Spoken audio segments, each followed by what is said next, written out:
ముందస్తు మొక్కులు చెల్లించుకోవడానికి భక్తులు పోటెత్తడంతో మేడారం రద్దీగా మారింది. అమ్మవారి మహిమ గద్దెల పునరుద్ధరణ నేపథ్యంలో భక్తుల తాకిడి పెరుగుతుందని పోలీసులు అంచనా వేస్తున్నారు. జాతరకు వచ్చే భక్తులు సమన్వయం పాటిస్తూ దర్శనం చేసుకోవాలని సూచిస్తున్నారు. ఇక ఇదే అంశానికి సంబంధించిన మరింత సమాచారం మేడారం గద్దెల నుంచి మా ప్రతినిధి శ్రీధర్ అందిస్తారు. మేడారం గద్దెలను పునరుద్ధరణ చేసిన తర్వాత రేవంత్ రెడ్డి తొలిసారిగా తన మొక్కును సమర్పించుకున్నారు. రేవంత్ రెడ్డి కుటుంబ సమేతంగా మొక్కును సమర్పించుకున్న తర్వాత ఇప్పుడే భక్తులకు రిలీజ్ అయితే చేసినటువంటి అంశం అయితే కనబడుతోంది. ప్రధానంగా అమ్మవారిని బంగారంతో నెత్తిన పెట్టుకొని అమ్మవారిని దర్శించుకోవడం ఆనవాయితీగా వస్తుంటుంది.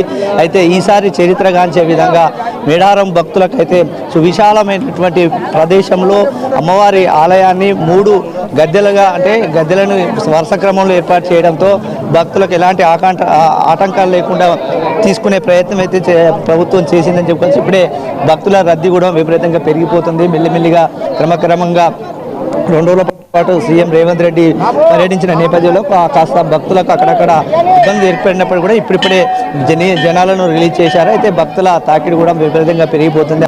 ఇక్కడ ఉన్నటువంటి ఎస్పీ ఆధ్వర్యంలో అయితే పోలీస్ అధికార యంత్రాంగం అయితే 2 రోజుల పాటు రేవంత్ రెడ్డి పర్యటనలో పూర్తిగా అప్రమత్తమై భక్తులకైతే ఎలాంటి అసౌకర్యాలు కలగకుండా చేసినటువంటి సందర్భంగా ఉంటుంది. మనతో ఇక్కడ స్థానికంగా సిఐ గారు ఉన్నారు. ఆయన అడిగి తెలుసుకునే ప్రయత్నం చేద్దాం. తన మాటల్లో తెలుసుకుందాం. భక్తులకు మానిటరింగ్ ఏ విధంగా చేస్తున్నారు, ముఖ్యంగా ఎలాంటి భక్తులు ఎలాంటి వాహనాల పార్కింగ్ కానీ, ముఖ్యంగా ఇక్కడ భక్తులకు క్యూ లైన్లో ఉన్నటువంటి పరిస్థితులను కానీ ఎలా వచ్చిందని చెప్పేసి తెలుస్తూ ఉంది.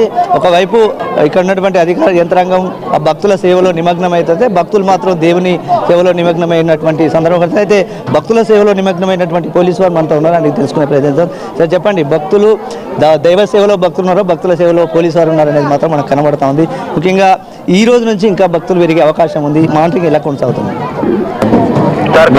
సంక్రాంతి సేవలు ఎక్కువ ఉన్నాయి కాబట్టి చాలా మంది వచ్చిండ్రు. ఇక మళ్ళీ మేడారం దగ్గర పడుతుంది, 28 నుంచి ఉంది కాబట్టి ఇక మీరు చూస్తున్నారు కదా, ఈ ఫ్లో కంటిన్యూ అయ్యేటట్టు ఉన్నది. ప్రధానంగా ట్రాఫిక్ విషయంలో కానీ, పార్కింగ్ ప్లేస్ల విషయంలో కానీ ఎట్లా మానిటరింగ్ చేస్తున్నారు? ఇక ఇక్కడ ఆఫీసర్లు అక్కడ చేస్తున్నారు. అన్ని పార్కింగ్ కానీ ఇవన్నీ పర్ఫెక్ట్గా నడుస్తున్నాయి. జిల్లా ఎస్పీ గారు చూస్తున్నారు. మొన్న బందోబస్తు ఇక సీఎం గారిది ఉండే కాబట్టి ఆల్ పోలీస్ ఆఫీసర్ కూడా ఇక్కడ ఉండే. లాస్ట్కి వచ్చేసి ఇంకా మోర్ దెన్ 12,000 30,000 ఫోర్స్ ఏమో వస్తారు ఫైనల్కి 28, 29, 30, 31కి. అప్పుడు ఇంకా రద్దీ ఎక్కువ ఉంటుంది కదా, అప్పుడు ఎక్స్పెక్టేషన్ ఎక్కువ ఉంటుంది. ఎంత డెవలప్మెంట్ ఎక్కువైంది కదా, సో పబ్లిక్ కూడా దాన్ని చూడడానికి చాలామంది వస్తున్నారు. అంటే అప్పుడు ఒకసారి వచ్చిన వాళ్ళు మళ్ళీ వచ్చిపోతున్నారు. ఇట్లా చాలామంది ఇక లాస్ట్ ఫైనల్కు మళ్ళీ వీళ్ళందరూ మళ్ళీ వస్తారు కాబట్టి క్రౌడ్ ఎక్కువనే ఉంటుంది. లాస్ట్ సాటర్డే రోజు 6 లక్షల పైకి పబ్లిక్ వచ్చినాక తెలిసింది. వచ్చి ఇప్పుడు నిన్న సండే కూడా కొద్దిగా ఎక్కువనే రద్దీ కూడా పడింది. ఇక రానున్న రోజుల్లో 6 లక్షల నుంచి 10 లక్షల పైన కూడా వచ్చే అవకాశాలు కనబడుతున్నాయి. సో భక్తులకు ఏం చెప్పబోతుంది?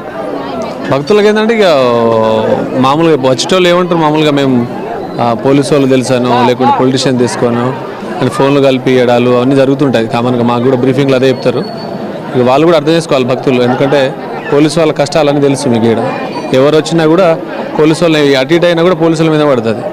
సో వాళ్ళు కూడా తెలుసుకోవాలి, ఎందుకంటే వచ్చేటప్పుడు కూడా ట్రాఫిక్ ఏదైతే పోలీసు వాళ్ళు చెప్తారో వాళ్ళు ఇచ్చే ప్లేస్లో పార్కింగ్ పెట్టేసి ప్రశాంతంగా వస్తే జాతరలో ఎంజాయ్ చేస్తారు. జాతరలో ఎంజాయ్ చేయాలి. మనం విఐపీ లెక్క అడిగిట పోదామని వీళ్ళు ఫోన్ చేసుకొని పోతే అక్కడ వాళ్ళే సఫర్ అవుతారు.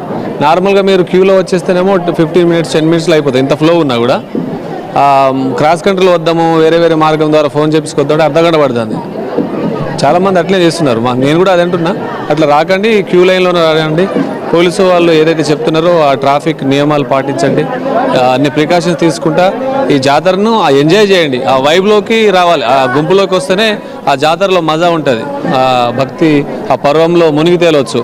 షార్ట్కట్లో వస్తే ఏమి ఉండదు. మీకు తెలియదు ఏమున్నది, జాతరలో ఉంటేనే బాగుంటుంది.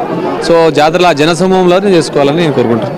ఈ విధంగా కాశీరామ్ సార్ చెప్తున్నటువంటి అంశం అయితే ఇక ప్రధానంగా ముందస్తు మొక్కులు తీసుకోవడంలో రికార్డు స్థాయిలో అయితే ఇప్పటివరకు జరుగుతుంది. ఎందుకంటే 6 లక్షల పై చిలుకు వారం పెరుగుతున్నారు. మరి ఈ వారం ఇంకా రోజులు దగ్గర పడిన కొద్దీ ఇంకా భక్తుల రద్దీ మరింతగా పెరుగుతుందనేది మాత్రం స్పష్టంగా అర్థమవుతుంది. దీని నేపథ్యంలో వచ్చేటువంటి భక్తులు ఎవరైతే ఉన్నారో పూర్తిగా ప్రభుత్వ నిబంధనల మేరకు, పోలీసు నిబంధనల మేరకు ఎలాంటి వైరవులు లేకుండా, ఎలాంటి ఇబ్బందులు కలగకుండా ఒకరినొకరు అర్థం చేసుకొని భక్తి పారవశంగానే మొక్కులు చెల్లించుకోవాలని చెప్పేసి పోలీసు వారు కూడా విజ్ఞప్తి చేస్తున్నటువంటి అంశం అయితే కనబడుతుంది. అమ్మవారికి సంబంధించినటువంటి కుటుంబ సమేతంగా అమ్మవారు ఇక్కడ కొలువు తీరినటువంటి పరిస్థితి అయితే విశాలమైనటువంటి వాతావరణంలో ఉండడం అయితే భక్తులు హర్షం వ్యక్తం చేస్తున్నటువంటి సందర్భం కనబడుతుంది. ఇక మొత్తంగా చూసుకుంటే నేడు, రేపు, ఎల్లుండి భక్తుల తాకిడి పెరిగే అవకాశాలు ఉన్నట్టుగా అధికారులు కూడా చెప్తున్నారు.